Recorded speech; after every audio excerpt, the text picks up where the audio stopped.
Good afternoon, everyone. Thanks for joining us today for our discussion with some of our CIA campus leaders. We're thrilled to have you on with us today and hope that we have a great exchange of some questions and answers.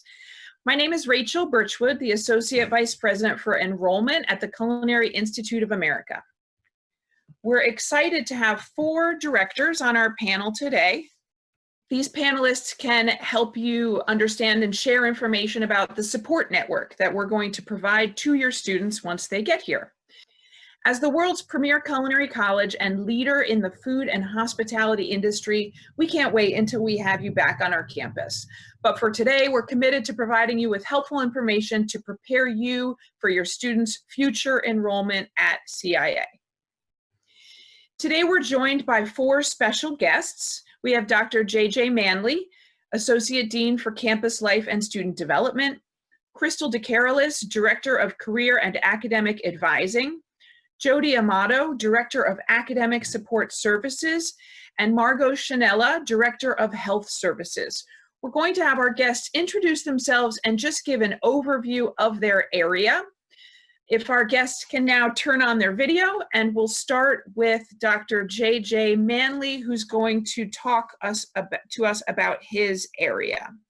Hello, everyone. My name is Dr. J.J., and I am the Associate Dean for Campus Life and Student Development. So what's that mean? That means I oversee most of the stuff that students do outside of the classroom. So clubs, organizations, athletics, intramurals, student programming, everything from cook-offs to karaoke nights and movie nights, orientation, move-in day, and leadership development. So a lot of the fun stuff and a lot of the developmental stuff that gives your students the experiences and the opportunities they need to be successful both here and once they leave the campus.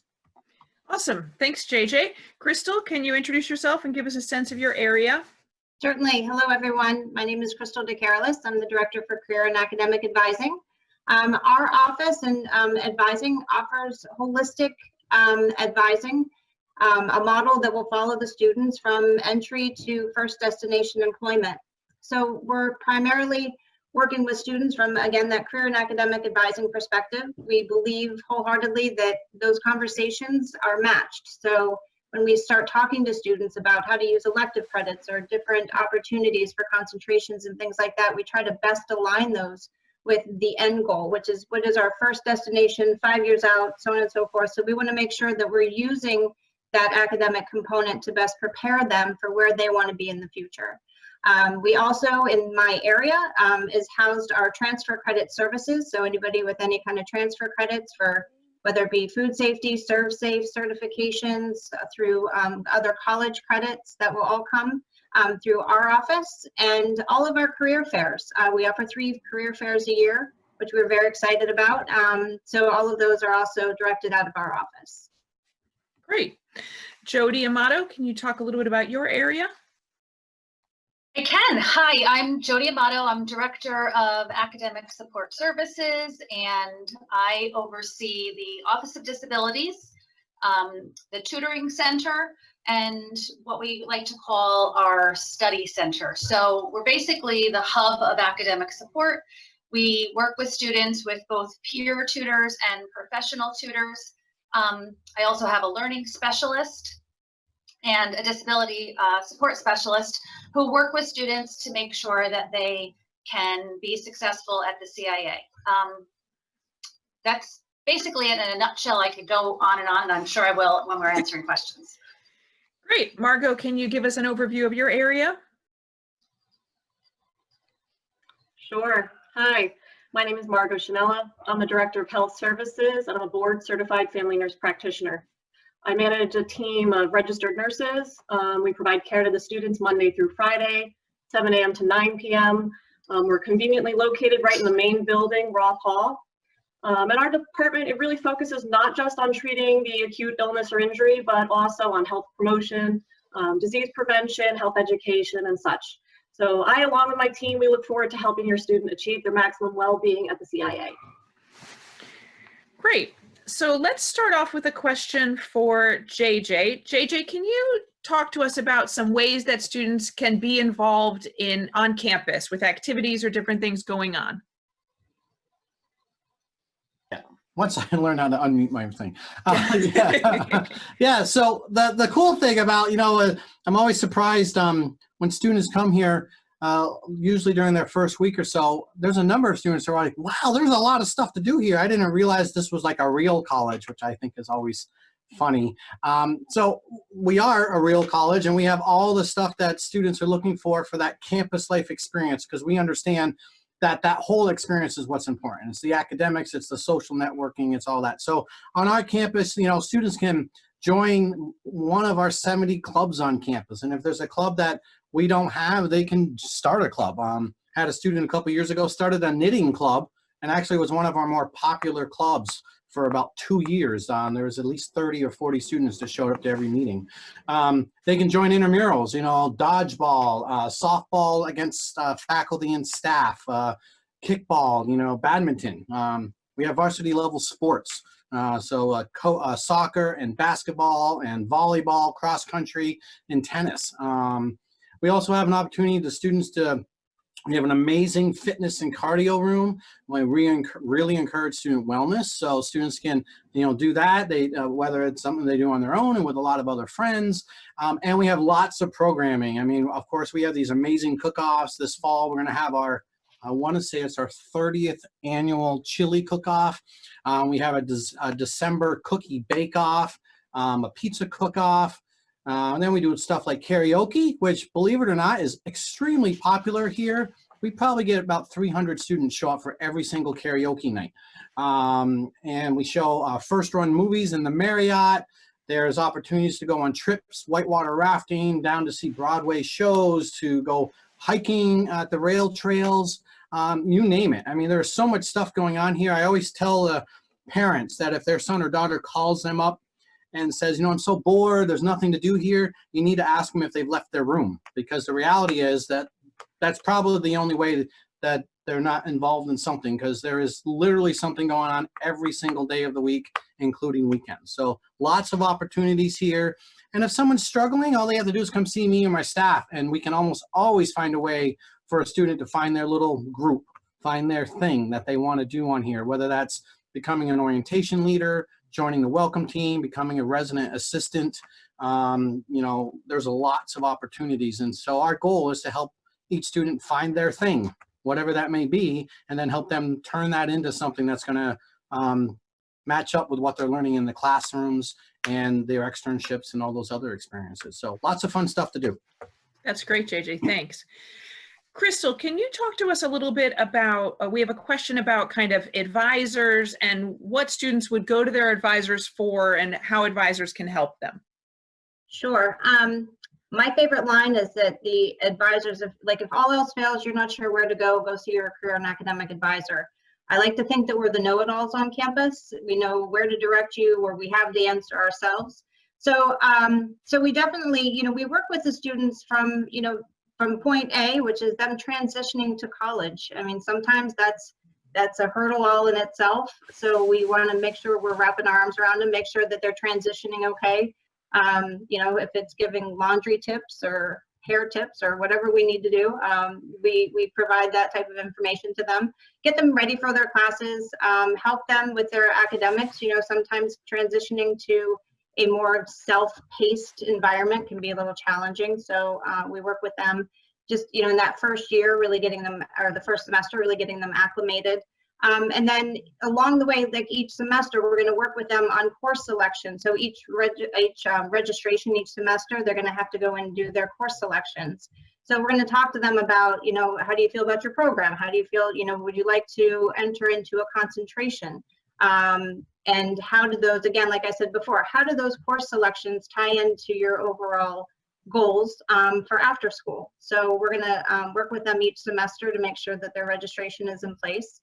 By the time they reach their fourth, their fifth semester, or even third in some cases, the students are going to be preparing for their externships, which is a very exciting thing. We have students that walk in the door and they go, I know where I want to go on externship. So we're going to start preparing them. Some will, right now we're still, the international travel may be a little challenging, but we have students that do travel abroad. They stay stateside. And we have a ton of locations. Being as close as we are to the city, usually provides us a lot of opportunities for our externs. And even now we have places throughout the states that are working with us with externship students. So we work with them through that process. CIA Cares.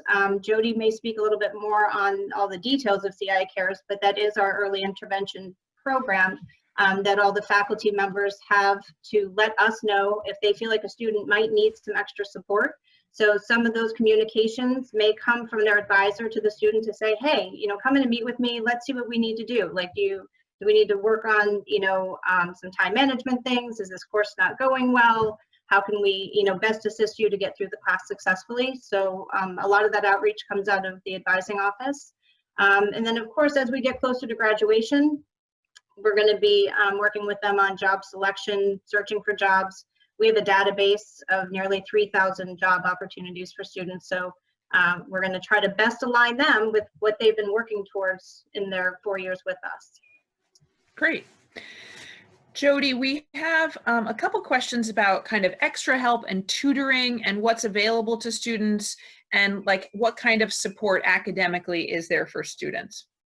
So we have tons of support. I'm going to segue off of what Crystal started talking about, which is CIA Cares. And so CIA Cares is this computer interface that we created. Crystal and I were kind of the ringleaders of this project over the last 2 years, and really proud of it.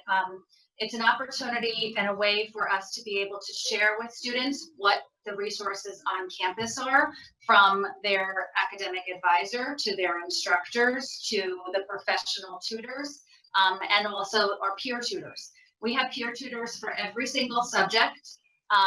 We're open every day of the week to serve students. Our department is above the library, so you can go downstairs in the library, get a book, come upstairs, work with your tutor, talk about your coursework.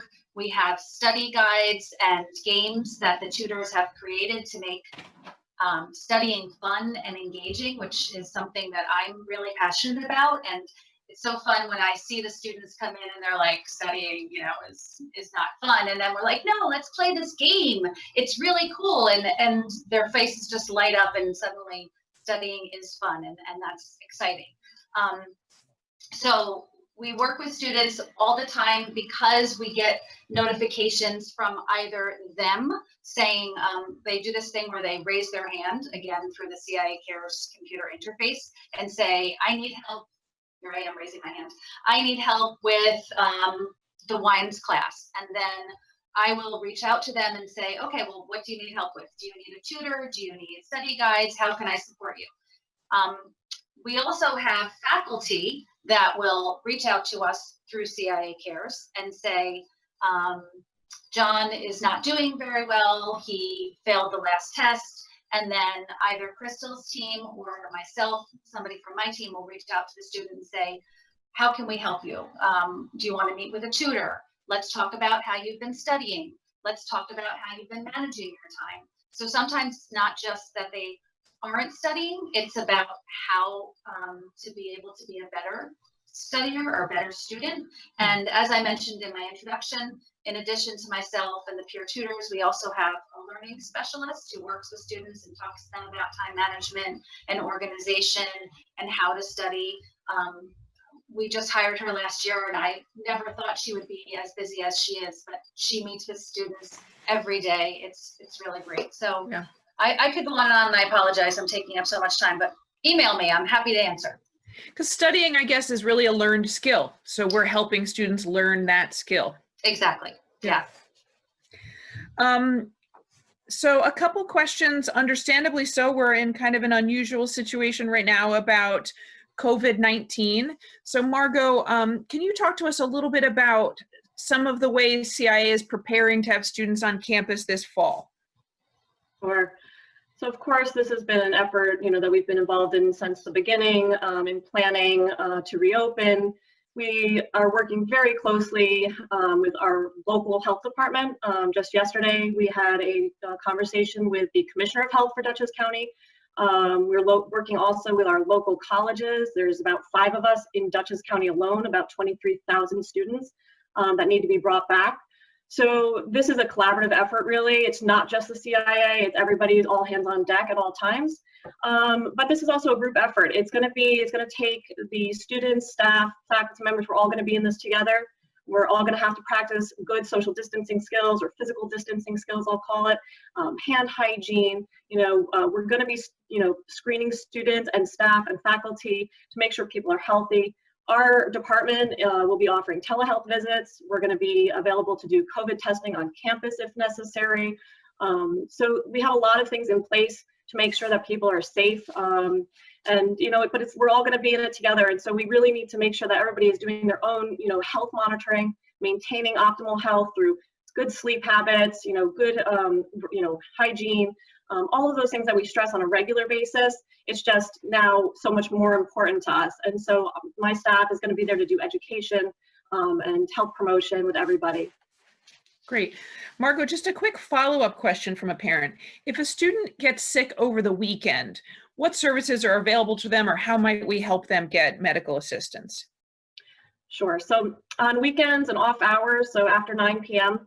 Or before 7 a.m., safety will respond for emergencies on campus. They are all CPR and first aid trained, so they have good skills for physical assessment and management and treatment. And then we also have, multiple urgent cares and hospitals locally. We have a really good affiliation with Emergency 1 in Hyde Park. It's maybe 4 minutes up the road from us. So they are open on weekends. There's also Caremount Urgent Care. So we have a lot of local resources that we're very well affiliated with. And then 2 local hospitals, both within about 5 minutes from us. We have a robust EMS system locally, so we have paid ambulances as well as a volunteer department, so we have access to the best EMS response.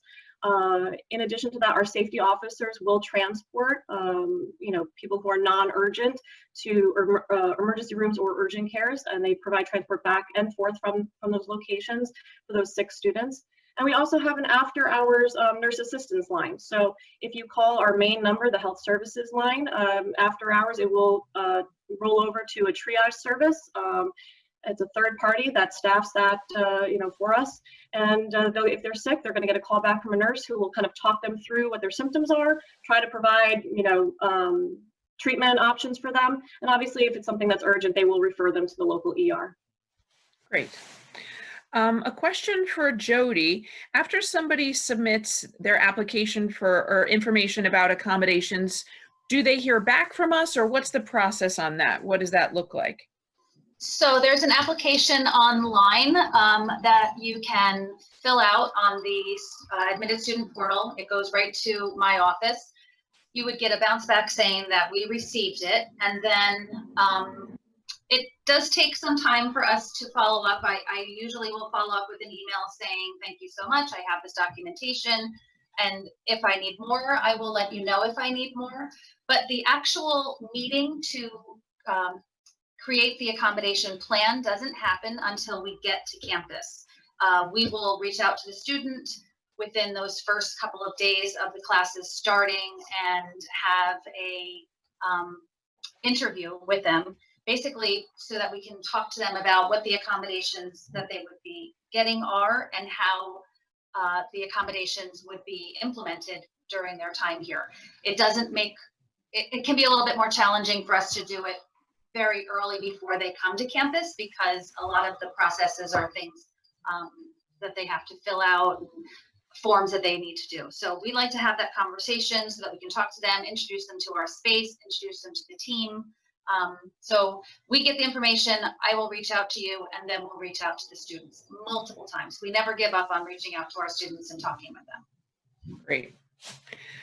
So a question for you, JJ. Are cars allowed on campus, and how does that work? And is there a cost for students to have a car on campus?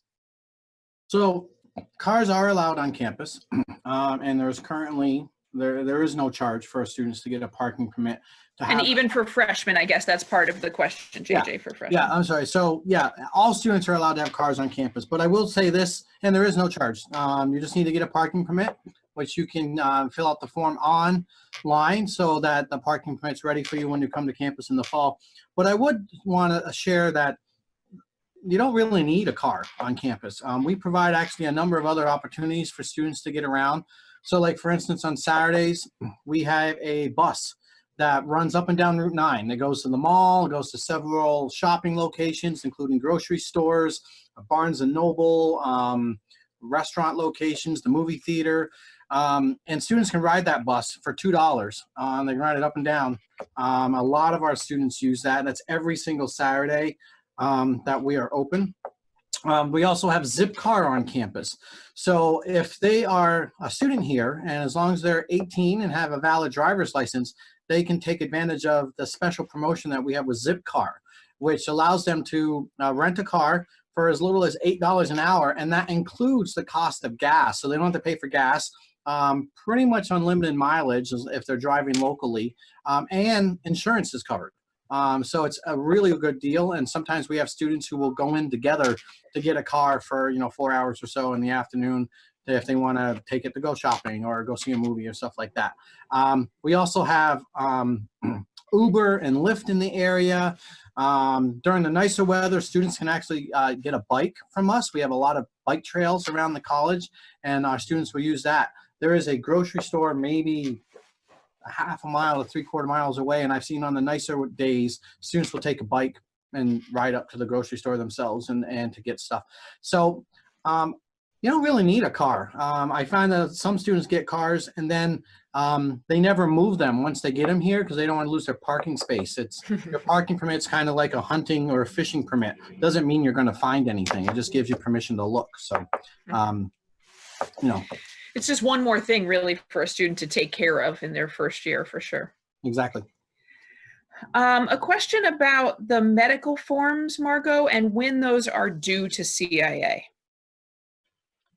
We like to have them 45 days prior to entry. Obviously, we've been very relaxed about that because of everything going on in the country and internationally. We realize that people have not been able to see providers for physicals. Some people can't get the vaccinations that they need. But really what we're stressing is whatever you can get in, please get into us as soon as possible because it does take time to process, and we do want to be able to reach out to you and let you know if there's something that's outstanding so you have time to address it. The biggest concern that we always have is really trying to get vaccine compliance, just especially now with everything going on. The last thing we need is an outbreak of measles or anything else for that matter. So really, if you can get those vaccines compliant and information to us about that, that's really what we're looking for. Obviously, we'll take whatever we can get at this point. And lots of pharmacies now will offer vaccines. So if you can't get into your provider, they're not open. Urgent cares most times will have the basic ones. Mandatory for Hyde Park are going to be your MMR, which is the measles, mumps, rubella vaccine, and hepatitis A. All of our campuses actually do require the hepatitis A because of the foodborne nature of that illness. So we'll take whatever we can get at this point. Great. A question for Crystal about when students will get their schedules for fall. So fall schedules are prepared by our registrar's office in conjunction with the advising team. And those are typically available to students sometimes like in the last part of July, first week of August. And do students need to be involved with that, or is that something that will be working with them over the summer? What's the process, I guess, is another question. Yeah, so typically the process is we will send a questionnaire out to the students because there are sometimes classes where we want to know if they have a foreign language preference, if they have a preference between some of the elective courses. But the registrar's office usually sends that out. But we are doing the development of that baseline schedule. And then the students, if they like to customize it, let's say they decide they don't want to take, college writing at 8:45, they'd rather take it at 12:30. Then they have an opportunity. There's a window of time that they will be able to go in and add and drop and move their classes around to best fit what they need. Great. We have a question actually about green and gold orientation, which I'll answer just a little bit. And then JJ, if you want to answer that as well. Originally, we were going to have green and gold orientation over the summer. We are still going to have green and gold orientation, but it will be right before the entry date in September. So just so all parents and people who are on remember that.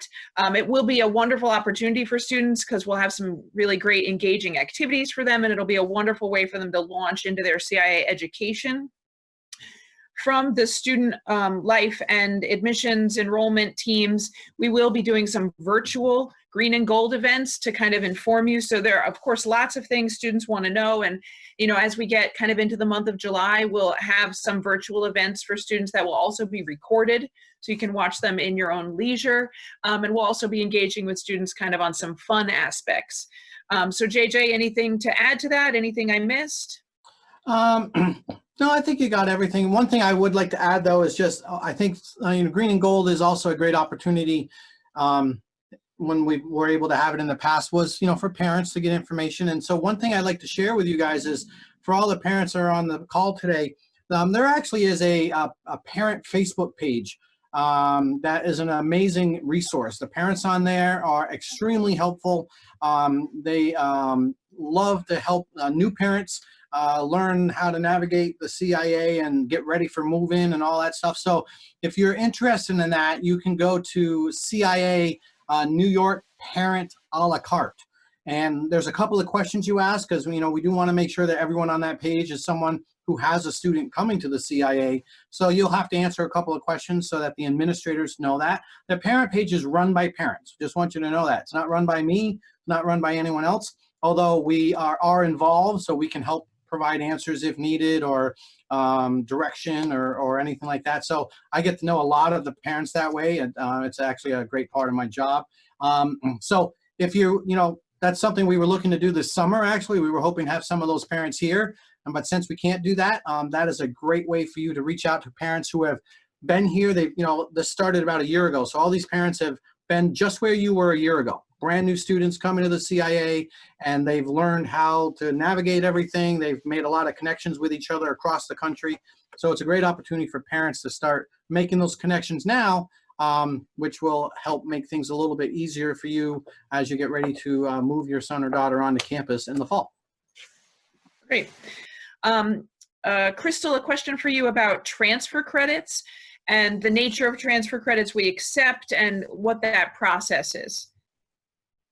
So if you have submitted your college transcripts through the admissions process, our transfer credit coordinator is triggered every day to find those new transcripts and review them. So once you're accepted, we officially put those transfer credits into the system. When she sends you that listing of courses, she also attaches like a paper form or electronic form of a degree audit, so you can actually see where those credits are being applied to your program. And then if you have any follow-up questions, she can certainly work with you to answer those questions. We also, so if anybody right now, we're in the time of AP testing and things like that, we will need those AP scores so that we're able to award transfer credit from that. We also accept, so anybody that maybe wants to take any of the College Board's CLEP exams. If you're interested in doing that, that kind of goes in alignment with some of the AP type of testing. But typically you can find a testing center close to you, and that usually covers your basics, your maths, your English courses, maybe some histories, sciences, things like that. So a student could opt to take that exam and transfer that in. Foreign languages, a lot of times we'll see transfer credits from that. But yeah, so as soon as we get those transcripts in, they're evaluated, and that information is then disseminated out to the students. And it is taken into consideration. So the sooner we have that information, as I was talking about scheduling for the fall semester, we would like to have as many of those transfer credits in, obviously, by the time we're making that first pass at the schedule at the end of July, beginning of August, so that we're sure that you're not being scheduled for anything that you potentially have transfer credits for. Perfect. We have a couple questions about uniforms and the process. that will be one of the topics we go over during Green and Gold orientation this summer. We will be giving instructions to students and having them work directly with a vendor who provides uniforms for measurements. So more information on that to come. But we will make sure students have their fitting or are properly fitted and have their uniforms starting when they are at CIA in the fall.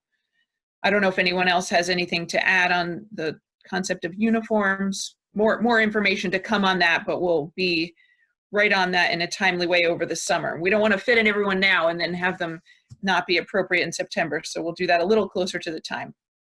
Rachel? Yes. One thing is, just remember, parents, you should, if your students don't know this already, part of the uniform is also the idea of the dress code. So even if they're not chef whites all the time, just, that's something they should, they can find that information on the portal, but, something students have to be in dress code whenever they go to academic buildings or academic classes. So it's not just the uniform, it's also professional dress. So, that we can, you'll get a lot more information about that. Your student will later on too, but they could start looking that up now and start figuring out what they want to bring to campus as far as clothes they need to wear for classes.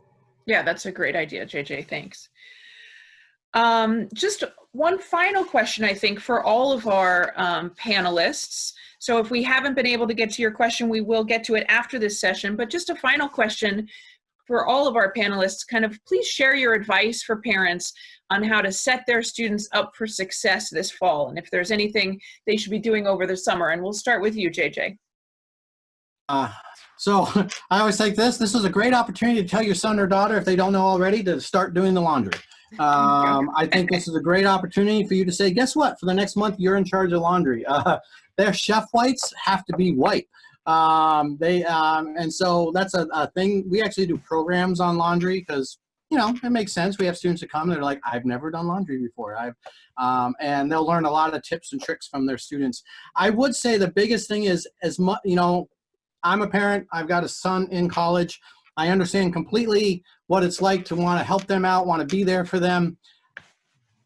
You've got to really, really encourage them, give them advice, but let them handle things on their own. If they get into a situation, encourage them to come see any of us and let us talk to them. In fact, most of the time we'll probably ask you, if you reach out to us, we're going to say, can you please have your son or daughter, you have your student come to see me so I can talk to them directly. Our goal is to help them be successful adults and successful, community members when they leave here.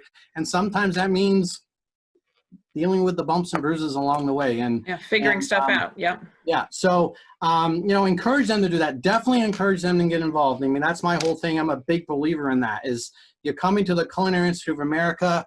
That means there's amazing opportunities here that you're not going to get anywhere else. But as I always tell them, you don't get those opportunities if you stay in your room. So doesn't matter if they're the most extroverted person in the world or a very shy person, there is something here for everyone. They just got to give themselves an opportunity to take advantage of those things, and we will help them every step of the way. That's great.